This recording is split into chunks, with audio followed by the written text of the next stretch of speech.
तो जब अखिलेश यादव जी दर्शन करने जाएंगे तब राम जी आ जाएंगे। फंसाए जा रहे हैं ये लोग, तो उनके यहाँ से अब तो जो चोरी की रकम है वो भी बरामद हो रही है। कोई उसमें अपराधी जो अपराध किया है या जो उसमें इन्वॉल्व है मंदिर की चोरी में, कोई बचने वाला नहीं है कि कोई भी व्यक्ति जो भी उसमें इन्वॉल्व है कोई बचेगा नहीं, किसी को छोड़ेंगे नहीं। उत्तर प्रदेश के अयोध्या में लगातार पुलिस कार्रवाई कर रही है। ऐसे में कई नाम है, 8 लोगों के खिलाफ गिरफ्तारी भी हुई है। अब 6 तारीख को एक अहम ट्रस्ट की बैठक है, जिस बैठक में कहीं ना कहीं ये निर्णय होगा कि चंपत राय जो महासचिव हैं और अनिल मिश्रा के साथ में किस तरीके से आगे की गतिविधियां होंगी। इसको लेकर एक तरफ पुलिस कार्रवाई कर रही है तो दूसरी तरफ ट्रस्ट की बैठक। साथ ही साथ एसआईटी लगातार जांच कर रही है और नए चीजों को निकाल कर रख रही है कि कौन कौन इसमें दोषी हैं। अब इस पूरे मामले पर उत्तर प्रदेश सरकार किस तरफ जा रही है, हमारे साथ उत्तर प्रदेश सरकार के मंत्री ओम प्रकाश राजभर जी हैं। राजभर जी, लगातार जो है कार्रवाई भी हो रही है, एसआईटी भी है और साथ ही साथ 8 लोग गिरफ्तार भी हुए हैं, रिकवरी भी हो रही है चंदा चोरी की। और अब एक बैठक है ट्रस्ट की 6 तारीख को, जिसमें सभी मेंबर हैं वो डिसाइड करेंगे कि आगे क्या होना चाहिए। ये मंदिर ट्रस्ट के अधीन है, तो ट्रस्ट के जितने भी मेंबर हैं फैसला लेना उनका नैतिक कर्तव्य है। और ट्रस्ट के तरफ से जो बात आई सरकार के सामने, जांच को लेकर एसआईटी गठित है। प्रथम दृष्टया 8 लोग पकड़े गए, जेल गए।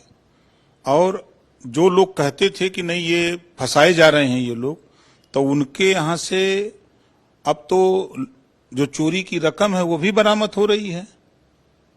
तो अब तो ये साबित हो रहा है ना कि सरकार जो काम चाह रही है, जनता जो चाह रही है उस काम को सरकार कर रही है।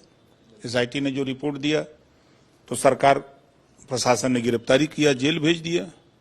और कोई उसमें अपराधी जो अपराध किया है या जो उसमें इन्वॉल्व है मंदिर की चोरी में, कोई बचने वाला नहीं है। ये कोई सोचे कि हम बच जाएं तो बचेगा नहीं, क्योंकि देश में मोदी जी हैं और सूबे में योगी जी हैं।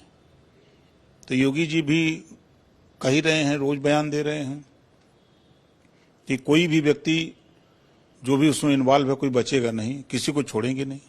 बड़ा सवाल इसमें है, विनय कटियार जी ने भी उठाया है, बीजेपी के वरिष्ठ नेता हैं।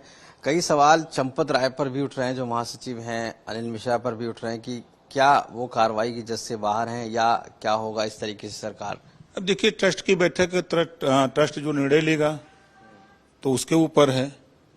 रही बात कि अब ट्रस्ट में जितने लोग हैं तो बाहर तो स्वाभाविक है, हर व्यक्ति पर उंगली उठेगी, चाहे कोई भी हो, जितने लोग ट्रस्ट में हैं। लेकिन अब जांच के दायरे में उस ट्रस्ट में कितने लोग दोषी हैं, कितने लोग निर्दोष हैं, वो तो जांच हो रही है। ट्रस्ट भी बैठक कर रहा है, बैठक करके वो भी डिसीजन अपना लेंगे। एसआईटी लगातार पूछताछ कर रही है, 4-4, 5-5 घंटे की पूछताछ। चंदा चोरी जैसा इतना बड़ा प्रकरण हुआ है, दावा ये किया जा रहा है लगातार कि क्या जो वहां के पदाधिकारी हैं बड़े, चाहे वो महासचिव हों या सदस्य हों, उनका इन्वॉल्वमेंट नहीं है क्या। अब देखिए, अब एसआईटी जांच कर रही है, जांच में जो खुलासा हो रहा है सबके सामने वो ला भी रहे हैं और पूरी ताकत के साथ एसआईटी लगी है कि दूध का दूध पानी का पानी किया जाए। एक सवाल है नितिन नवीन को लेकर। अभी आज वो 2 दिन के लिए लखनऊ में मौजूद हैं, यहाँ पर संगठन की बैठक करेंगे, अलग अलग लोगों से भी मिलेंगे। 2027 के चुनाव का माना जा रहा है कि एक मजबूत फ्रेमवर्क तैयार करेंगे, क्या किस तरीके से देखते हैं। निश्चित है कि नितिन नवीन जी राष्ट्रीय अध्यक्ष बनने के बाद पहली बार यूपी आए हैं। यूपी बड़ा प्रदेश है, सामने चुनाव ही कुछ महीनों के बाद है, तो निश्चित है कि वो संगठन की बैठक करके आगामी चुनाव के मुद्दों पर अपनी पार्टी में और सहयोगी दलों से बैठ करके वार्ता करेंगे।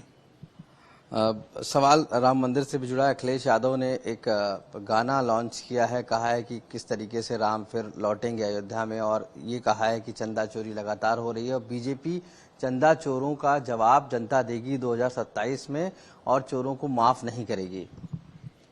तो बीजेपी थोड़ा चंदा चोरी की है। अखिलेश जी को तो ये सोचना चाहिए कि बीजेपी के लोग नहीं हैं उसमें, ट्रस्ट के लोग शामिल हैं। और जो गाना बजा रहे हैं ना कि राम बन गए कब आएंगे, तो जब अखिलेश यादव जी दर्शन करने जाएंगे तब राम जी आ जाएंगे। धन्यवाद। तो देखिए ओम प्रकाश राजभर साफ तौर से समाजवादी पार्टी को कहते हुए कि जब राम से मिलने खुद अखिलेश यादव जाएंगे अयोध्या तो कहीं ना कहीं तब ये चीजें आगे बढ़ेंगी। और ये भी साफ कहा है कि एसआईटी जो जांच कर रही, सरकार जो कार्रवाई कर रही है, उसमें अब जो भी लोग होंगे चाहे किसी भी पद पर बैठे हों सबके खिलाफ कार्रवाई होगी। लखनऊ से कैमरा पर्सन संजय सिंह के साथ आशीष श्रीवास्तव,